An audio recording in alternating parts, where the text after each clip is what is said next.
संतान पुन्हा एकदा म्हणजे नकली शिवसेना आता नकली संतान काय माननीय हिंदुहृदय सम्राट बाळासाहेब ठाकरे आणि मासाहेब मीनाताई ठाकरे यांच्या बाबतीत हे अत्यंत दळभद्र विधान नरेंद्र मोदींनी केलेलं आहे.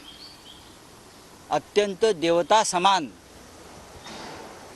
अशी व्यक्तिमत्व होती आणि ही दोन्ही व्यक्तिमत्व मासाहेब मीनाताई ठाकरे एक मांगल्य मूर्ती, हिंदुहृदय सम्राट बाळासाहेब ठाकरे या दोघांनाही, या दोन्ही व्यक्तिमत्वांना महाराष्ट्र पूजतो. त्यांना तुम्ही नकली म्हणता, ही तुमची हिंमत.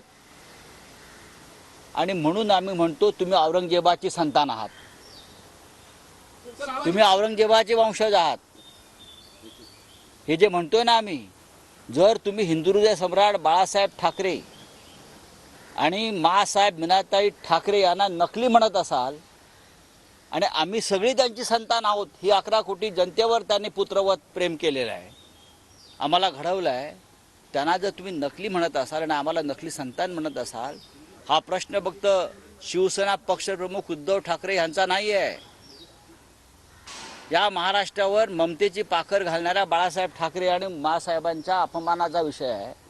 आणि तेलंगणात जाऊन या औरंगजेबाच्या संतानांनी अशा प्रकारे भाषा करणं महाराष्ट्राविषयी हे बरोबर नाही.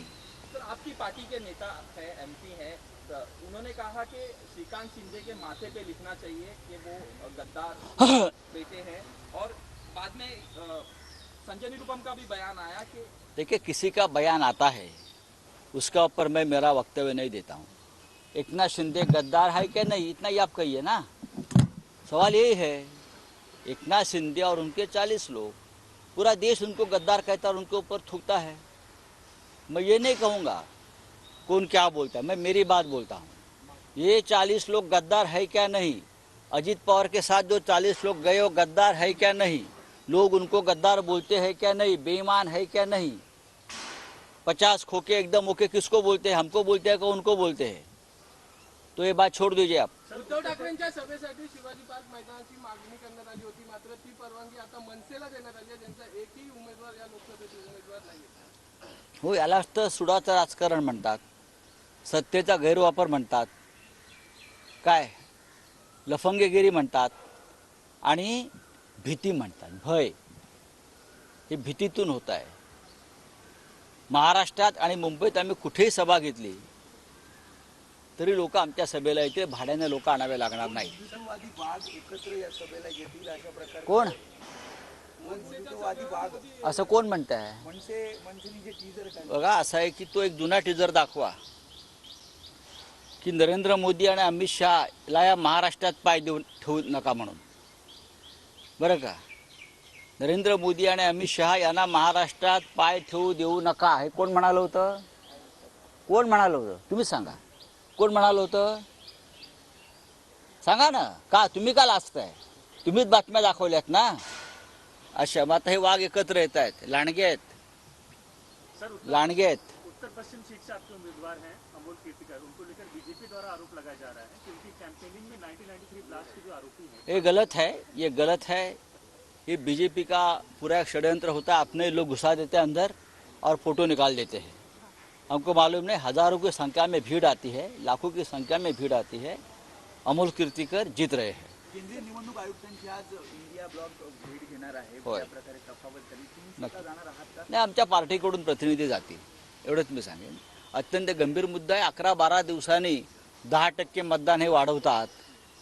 हा एक संशोधनाचा विषय. चला, थँक्यू. जेल की पक्ष बदल असं म्हटलं रवींद्र भाईकरनी. मला कोण? रवींद्र भाईकर असे म्हणतात आहे की जेल की पक्ष बदल असे दोनच मार्ग माझ्यासमोर होते, असं रवींद्र भाईकर म्हणतात. ते खरं बोलले.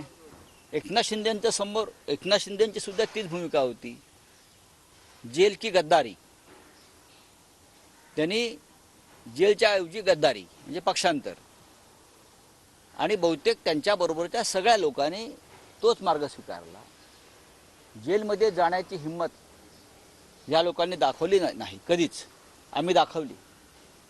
आम्ही पक्षांतर नाही केलं, आम्ही जेलमध्ये गेलो. या देशाच्या स्वातंत्र्य लढ्यामध्ये अनेक स्वातंत्र्यवीरांनी ब्रिटिशांची शरणागती पत्करली नाही, जेलमध्ये गेले आणि हौतात्म्य पत्करलं. छत्रपती शिवाजी महाराज सुद्धा त्यातलेच. त्याच्यामुळे या सगळ्या लोकांना कोणत्याही स्वातंत्र्य लढ्यातील क्रांतिकारकाचं नाव घ्यायची अवकात नाही. शिवाजी महाराजांचं नाव त्याने घेऊच नाही. हे सगळे योद्धे लढवय्ये होते. आपण शरणागत झालेला आहात, आपण गुलामी पत्करलेली आहे. तुम्ही त्या पद्धतीनंच बोललं पाहिजे, जगलं पाहिजे. उगाच छात्या फुगवून बोलू नका. जय हिंद.